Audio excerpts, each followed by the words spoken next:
A reinvenção de Alan Patrick, nosso camisa 10, capitão do time, que até acho que não sei se tem internamente tanta bala para ser capitão, mas tecnicamente, sem dúvida nenhuma, tem bala para ser capitão. Mas os Dias, Emiliano e Ramon, estão reinventando o Alan Patrick. Por quê? Eles deram ao Alan Patrick liberdade para criar e atacar, tanto que o Alan Patrick apareceu várias vezes como 9, né, dentro da pequena área, inclusive, fazendo gols, e não só contra o Botafogo, já tinha feito isso antes.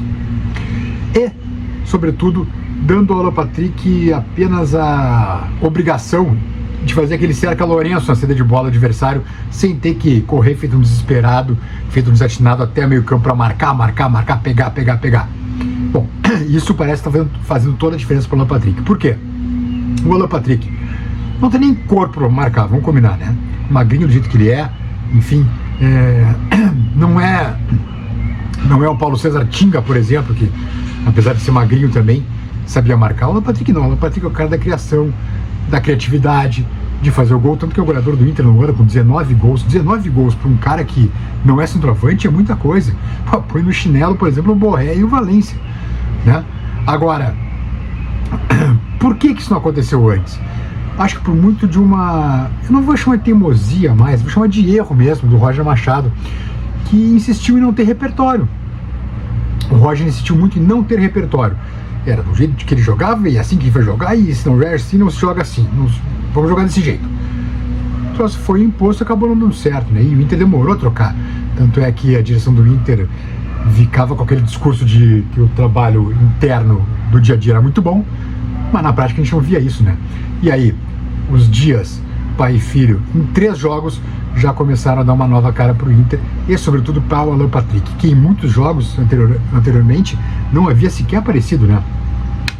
Tanto que todo mundo criticava o Alan Patrick, e com razão. O Alan Patrick estava sumido, estava até omisso em alguns jogos. Agora não, ele volta a ser protagonista. E isso é muito importante porque, afinal de contas, é o cara mais talentoso do Inter, e num grupo que ficou tão reduzido, ele é uma peça fundamental, inclusive fazendo gols agora, né? Aí tu fica pensando nessa nova maneira do Inter jogar, que, enfim, 3-5-2, ou 3-4-3, ou 5-4-1, que é o meu preferido. Eu acho que eu vejo o Inter mais num 5-4-1 do que num 3-4-3 ou num 3-5-2. Mas o fato é que o Ramon e o Emiliano estão recuperando um cara como o Alan Patrick. Tanto é assim que, contra o Botafogo, a gente tinha no banco o Matias e o Borré, em tese os 2 centroavantes do time. O Raikkonen só não estava porque está machucado. E quem começa no comando do ataque, em tese, é o Vitinho, né? Não, que é um cara de lado, não é um cara de área. E depois o Alan Patrick é quem vai para essa função também. Então, pelo menos isso, os Dias estão recuperando o Inter. Eu não vou dizer que eu estou ramonizado, diasado, emilianizado, porque isso é muito perigoso. A gente sabe que o Inter vem se recuperando nos segundos semestres e começando muito mal daí a temporada seguinte. Esse ano foi ao contrário, começamos bem, ganhamos o Gauchão, mas depois a coisa desandou, não preciso nem contar para vocês como foi. Agora, é fato que em 3 jogos eles recuperaram o Inter. 2 empates sofridos, é verdade, com Juventude e Corinthians, e uma vitória consistente contra o atual campeão da América, o Botafogo. Próxima parada, Mirassol, o Inter com muitos desfalques, mas com retornos também. Jogo duríssimo. Aliás, nesse brasileiro não tem jogo fácil, não tem barbada. A barbada, em tese, seria o Sport, virtualmente rebaixado, mas aí o que aconteceu? Quando o Inter foi a Recife, teve que mandar um arremedo de time, porque tinha Libertadores já 2, 3 dias depois. Eu sou contra essa política da preservação, mas enfim, é como o clube, como a banda toca no clube, né? E aí o Inter desperdiçou a chance de mais 3 pontos na Recife. Ainda que não fosse uma certeza, o Corinthians foi lá agora há pouco e perdeu o jogo. Mas enfim, não tem jogo fácil no Brasileirão. O fato é que os Dias estão recuperando o Inter, há uma perspectiva muito boa de Sul-Americana. Eu não vou acreditar ainda em Libertadores para Libertadores, acho que é muito para nossa bolinha por enquanto. Mas Sul-Americana sim, e Sul-Americana inclusive com fé daqui a pouco de tentar ganhar Sul-Americano do ano que vem. Relógio na tela, por favor, eu quero Marcelo Benfica, por gentileza, aqueles 5 segundinhos para deixar o like no vídeo e também se inscrever no canal. Deu até uma esfriada hoje, né? Vou te contar, ontem 33 graus, agora tá menos de 18, sei lá eu. Que loucura. Bora lá.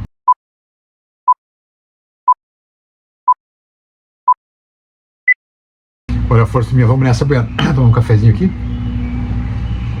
Canequinha do Colo-Colo. acho que foi uma das viagens do Inter ao Chile, que eu fui cobrir com essa canequinha junto. Aliás, eu gosto muito de canequinhas de clubes. Enfim, não importa para ninguém. Mas a questão é, o Inter agora tem até 31 de dezembro para comprar o Carboneiro, 4 milhões de dólares junto ao Racing. Eu ainda tenho dúvida se vale investimento, apesar de o Carboneiro ser um cara que vem se mostrando super inteligente, veloz, a parte das suas lesões. Mas como o Inter, ano que vem, creio que os recursos serão bastante limitados, fica a questão, investir no Carboneiro ou segurar essa grana para outra ocasião? Eu acho que, apesar de ainda ter dúvidas sobre se vale investir no Carboneiro, acho que o Inter deveria sim comprar o Carboneiro. Não é barato, não tem jogador barato hoje, né? Qualquer perna de pau custa 1 milhão. Não estou dizendo o Carboneiro é um bom jogador, tanto que foi convocado de novo para a seleção colombiana agora.